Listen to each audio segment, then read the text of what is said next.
à tous, le marché parisien est encore dans le rouge dans les premiers échanges, toujours en raison des craintes liées au système bancaire européen.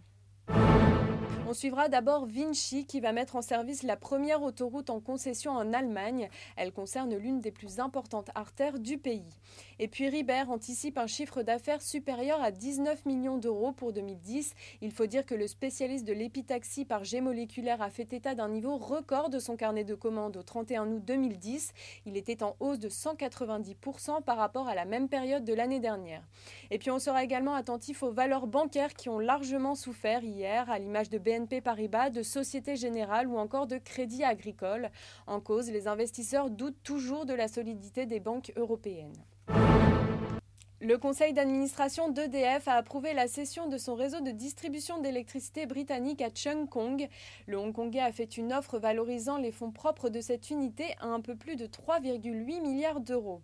Cette transaction devrait ainsi permettre à EDF de se désendetter à hauteur de 6,8 milliards d'euros. Le groupe a par ailleurs tenu à préciser que cette opération ne remettait en rien en cause l'engagement du groupe dans le pays, notamment en ce qui concerne le nucléaire. Voilà, c'est la fin de ce flash. On se retrouve tout à l'heure à midi pour un nouveau point sur les marchés.